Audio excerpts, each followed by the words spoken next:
সর, পরে কেত মারবি, আলোচনাতে হবে। ও তুই? মানে দেখতে পাচ্ছিস না আমি? একদম স্মল টক করার চেষ্টা করবি না কিন্তু।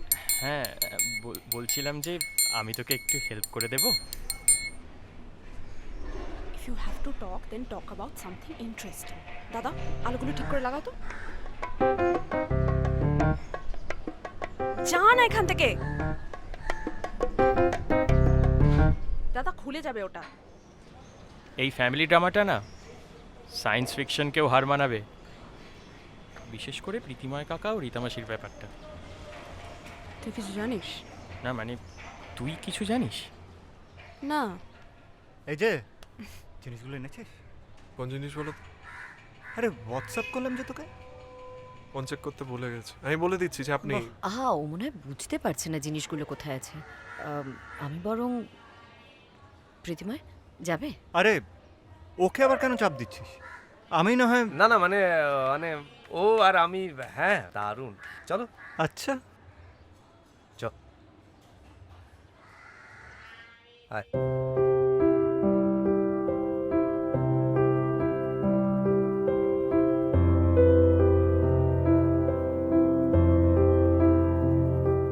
তোর দীঘা মনে আছে? Third year. হ্যাঁ, তাও আবার ম্যাটাডোর বুক করে। তোমার যা বুদ্ধি! আমি তুমি, তুমি আমি, অঙ্ক খুব কঠিন। তুমি ছিলে জিনির মতো, আমি আলাদিন।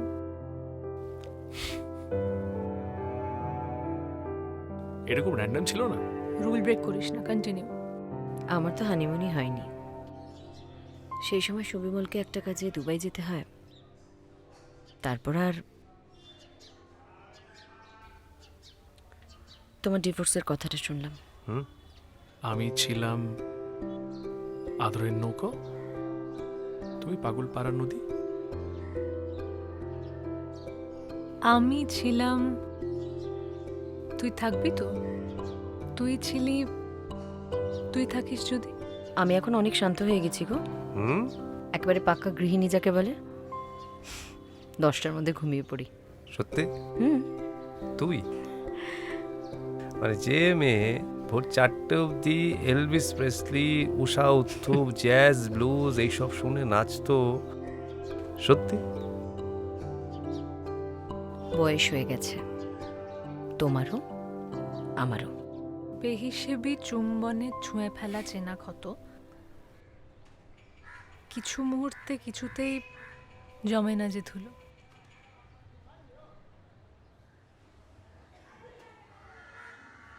এই গেমটা সবসময় তুই জিতবি, আমার দ্বারা কবিতাটা হবে না, প্লিজ। বাজে বকিস না, ইউ নো ইউর গুড। এটা জাস্ট অভ্যেস নেই তাই। কতদিন বাদে আবার খেললাম বলতো?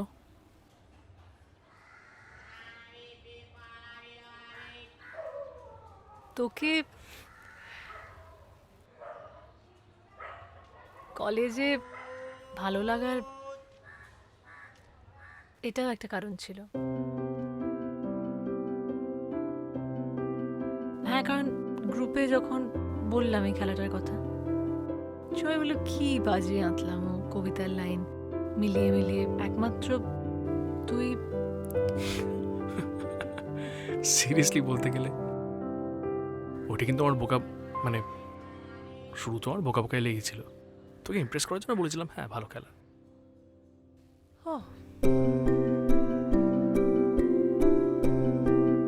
দার্জিলিংয়ে সেবার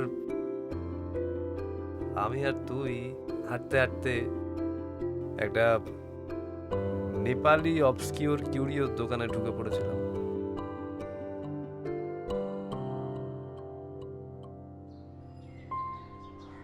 বৃষ্টি পড়ছিল,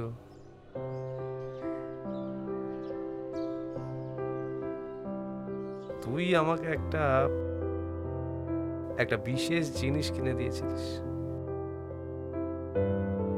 কুকরি। হ্যাঁ হ্যাঁ, রাইট রাইট, মনে পড়েছে। বাবা, রীতিমতো কোমর বেঁধে ঝগড়া করে দরদাম করেছিলাম। সে তো কোন যুগ আগের কথা, তোমার এখনো মনে আছে?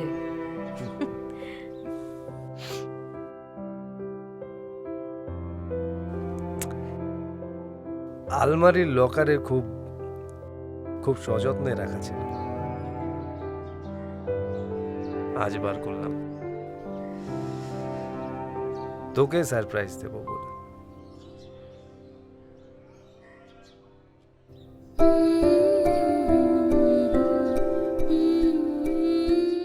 তুই বলেছিলিস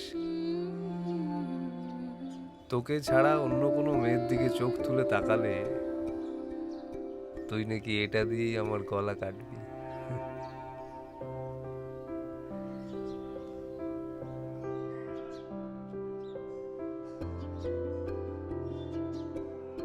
তাই করতাম।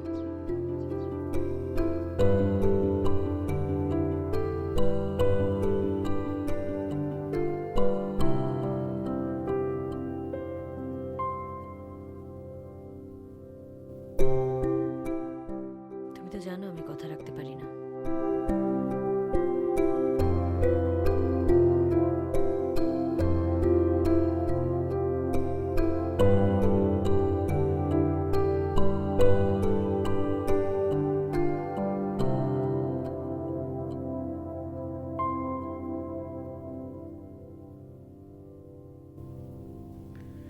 এই তোমার ছবিগুলো দেখো। এদিকে এদিকে। হ্যাঁ,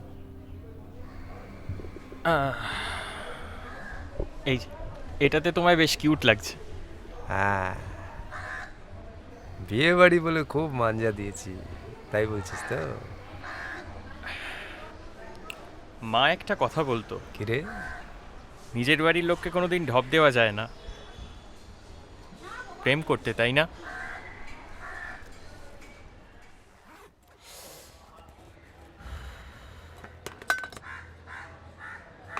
হুম আর ইউ কিডিং? ব্যাপারটা একদম স্পষ্ট। তাও ভালো, জীবনে কিছু অন্তত খুবই স্পষ্ট। সুবিমলের সঙ্গে ব্যাপারটা তো সবাই বুঝতে পারছে, তাই না? কলেজের প্রেম তো যা হয়, ভালো হুইস্কির হ্যাংওভারের মতো, নেশা কাটার অনেক পরেও মাথা ঝিমঝিম করতে থাকে। আচ্ছা, অনেক দিন ডেট করেছিলে? ডেট ডেট শব্দটা তখন আবিষ্কারই হয়নি, আমরা বলতাম সম্পর্ক। তাও নয় না করে 5-6 বছর তো হবেই। 5-6 বছর? আমার তো 5-6 মাসও টেকে না। এই গাঙ্গুলি বাড়ির লোকজন জানে? পাগল নাকি? 90s-এর সময় খুল্লাম খুল্লা পেয়ার করেঙ্গে কথাটা গানেই শোনা যেত। দুজনেই মুখে বলতাম যে বিয়ে করব, কিন্তু দুজনেই বেসিক্যালি খুব ভীতু ছিলাম, বুঝলি? আমি কেরিয়ার গোছাতে দিল্লি চলে গেলাম, আর ও স্কুল সার্ভিস কমিশন দিয়ে ঝাড়গ্রাম। আমরা গঙ্গার ঘাটে গিয়ে বসতাম, কখনো কখনো ফেরিঘাটেও চলে যেতাম, কফি হাউস, ভিক্টোরিয়া, মাঝে মাঝে তো ট্রাম বা চক্র রেলে উঠে পড়তাম, আচ্ছা, একেবারে ডিপোর টিকিট কেটে। আরে